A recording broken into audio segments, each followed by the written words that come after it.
So what's up mga katrip?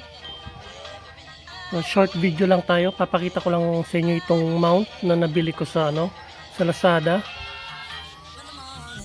So 1 week siya bago dumating. I-flash ko na lang sa screen kung interesado rin kayo.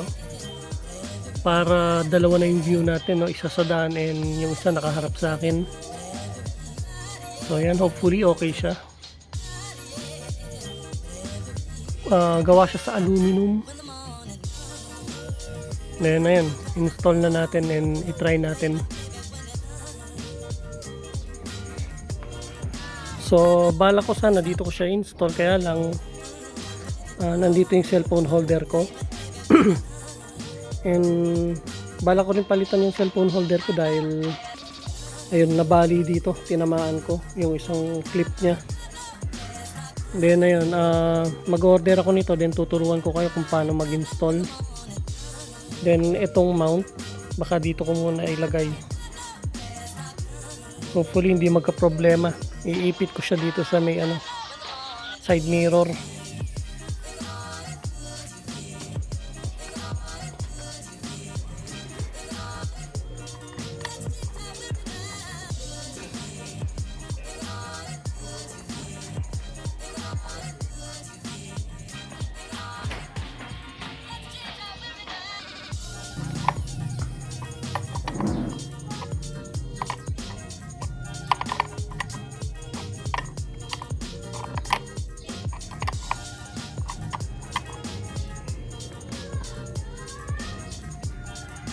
So ayan guys, na-install na natin.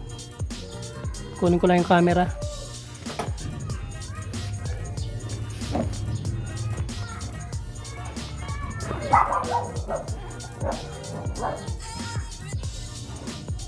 Ito yung lalagay natin, GoPro Hero 5.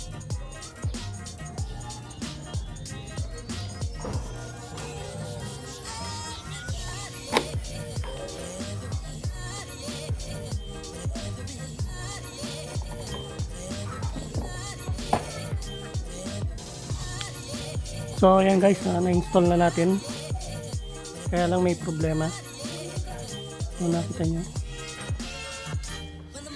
may gap siya sa ilalim. So mag-shake to pag umaandar.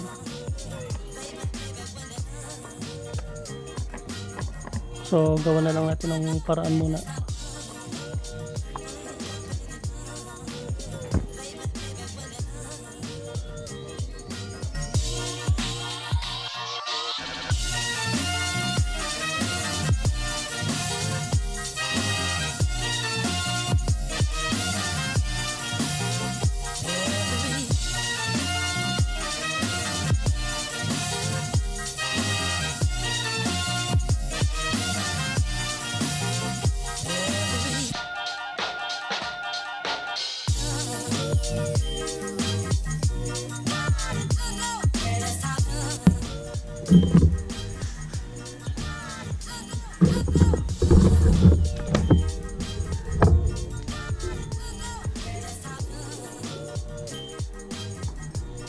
So let's go guys. Testing.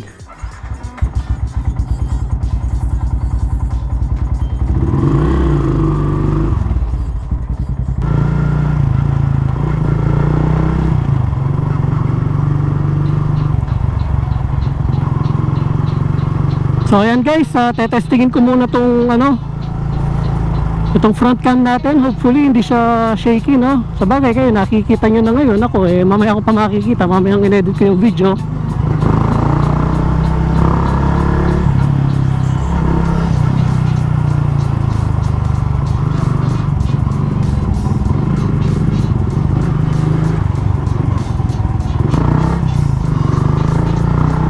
So pupunta ako sa bayan ngayon. Bibilhin ko yung mga kailangan natin next vlog. So tuturuan ko na kayo sa mga wirings, sa mga pag-install ng mga kung ano-ano sa motor nyo.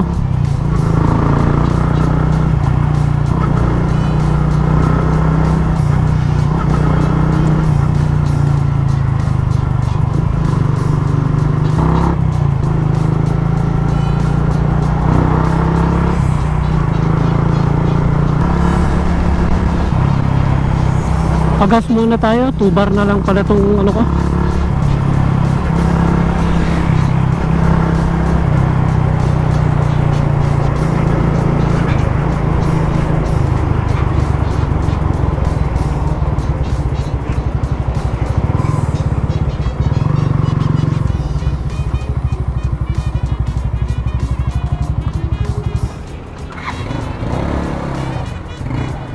Sandaan, boss?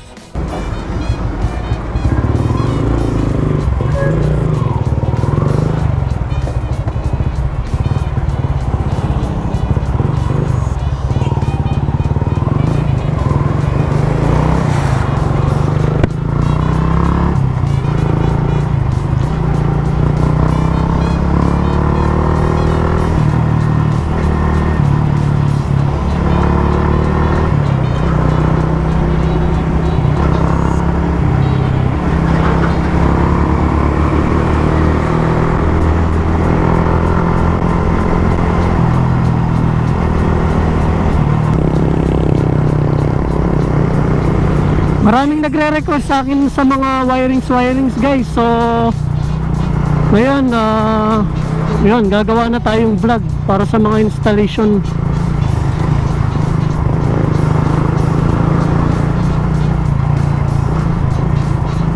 Scrambler ko kasi medyo matagal ko pang maayos yun, no?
So ayun mga katrip, hanggang dito na lang yung vlog ko. Like I said, tinesting ko lang tong front cam, and bumili ako ng mga kailangan natin sa next vlog para sa mga wiring natin. And ayun, ride safe, peace out, and see you next vlog.